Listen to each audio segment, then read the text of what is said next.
এশিয়ার সব দেশের সেরা ফুটবল ক্লাবগুলো নিয়ে এএফসি চ্যালেঞ্জ লিগ। ঢাকার মাঠে কিরগিজস্তানের শক্তিশালী মুরাস ইউনাইটেডের মুখোমুখি বাংলাদেশের ফর্টিস এফসি। কিংস অ্যারেনায় ম্যাচ দেখার সুযোগটা হাতছাড়া করেনি জাতীয় দলের নতুন কোচ থমাস ডুলি। লাল সবুজের দলটাকে গুছিয়ে নিতে আমেরিকান কোচের তীক্ষ্ণ দৃষ্টি লোকাল ফুটবলারদের পারফরম্যান্সে। ম্যাচ শেষে কোচ জানিয়ে দিলেন, সেরা পারফরমারদের জন্য খোলা থাকবে জাতীয় দলের দরজা। কিছু খেলোয়াড়কে আমরা নজরে রেখেছি, তাদের ট্রায়াল হবে। আশা করি ভালো কিছু খেলোয়াড় পাবো। আমরা সময় নিয়ে তাদের পর্যবেক্ষণ করছি, তাদের খুঁজে নেব এবং স্কাউটিং করে যাব। তাদেরও আগ্রহ অনেক, বাংলাদেশকে প্রতিনিধিত্ব করতে চায়। আপাতত কোনো শর্ট লিস্ট নেই। মাঠে যে ভালো করবে তাকে ঘিরেই আমাদের পরবর্তী পরিকল্পনা থাকবে।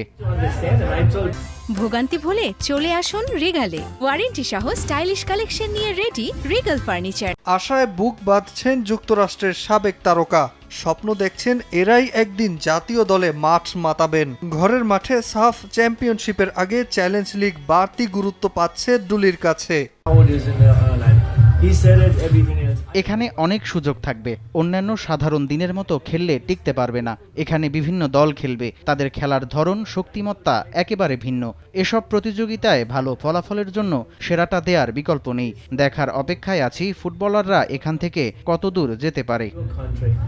লোকাল ফুটবলারদের নানা পরামর্শ দিয়েছেন থমাস ডুলি। ঠিকঠাক পরিকল্পনা করা আর মাঠে সেটা কাজে লাগানোটাই ফুটবলারদের মুখ্য কাজ। কাউন্টারে ভুল করলেও থেমে থাকলে চলবে না, সেখান থেকেই ঘুরে দাঁড়াতে হবে। ফুটবলকে আরও প্রতিদ্বন্দ্বিতাপূর্ণ করে এমন টুর্নামেন্ট। আমরা এখানে সেরা দল ও খেলোয়াড় বাছাই করতেই এসেছি। এএফসি চ্যালেঞ্জ লিগে এখন চলছে বাছাই পর্ব। পরে জয়ী দলগুলো নিয়ে শুরু হবে আসরের মূল পর্ব।